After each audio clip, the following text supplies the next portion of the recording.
किसान संगठन all India किसान खेत मजदूर संगठन की ओर से क्रांतिकारी अभिनंदन करता हूँ। साथियों, आप सभी जानते हैं कि पिछले 24 फरवरी से पंजाब और हरियाणा के किसान आंदोलनरत है। आज तक न उनसे केंद्र की मोदी सरकार ने बात की और न ही वो दिल्ली की केजरीवाल की सरकार ने बात की, न हरियाणा की सरकार। पंजाब के और देश के मशहूर किसान नेता जगजीत सिंह डल्लेवाल की सेहत बिगड़ती जा रही है। आज लगभग 25 दिन से वो अनशन पर है, लेकिन सरकार उनसे कोई बात नहीं कर रही है। साथियों, आप जानते हैं कि किस तरह से 750 किसानों ने शहादत देकर किसान विरोधी 3 काला कानून को वापस कराया था।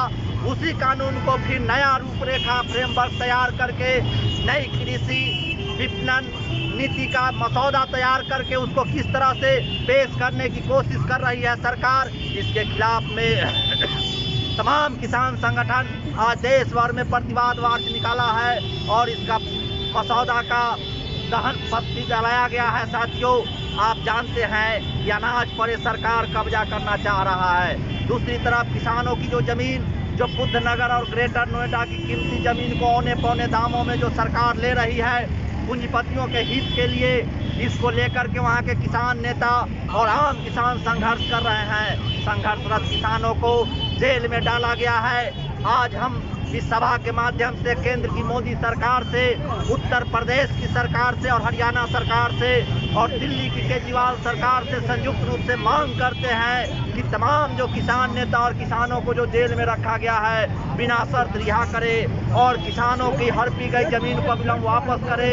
साथ ही साथ जो जगजीत सिंह डल्लेवाल जो किसान नेता है उनकी सेहत जो बिगड़ गई है उनसे अविलंब वार्ता किया जाए और साथ ही साथ किसान के हित में जो स्वामीनाथन कमेटी की सिफारिश है C2 फार्मूला के आधार पर MSP की कानूनी गारंटी की जाए। अगर उससे कम पर कोई भी अगर अनाज को खरीदता है तो उस पर कानूनी कार्रवाई की जाए। और सरकार अगर इस बात को अगर नहीं मानती है, हम किसानों को नज़रअंदाज करती है, तो पिछला जो किसान आंदोलन हुआ उससे भी कई गुना और तेवर के साथ देशव्यापी किसान आंदोलन को हम निर्मित करेंगे। हम सरकार को नाको दम कर देंगे।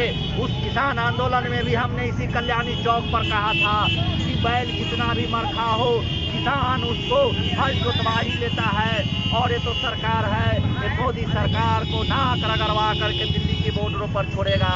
ठीक वही हुआ। और इस बार भी अगर सरकार नहीं मानी हम किसानों की मांग को, तो फिर से मैं मोदी सरकार को चेतावनी देता हूँ कि उनको सिर का बाल पकड़ करके दिल्ली की बॉर्डरों पर नाक रगड़ करके वापस कराऊंगा। साथियों, इन्हीं चंद शब्दों के साथ मैं अपनी बातों को समाप्त करता हूँ। इनकलाब जिंदाबाद, संयुक्त किसान मोर्चा जिंदाबाद।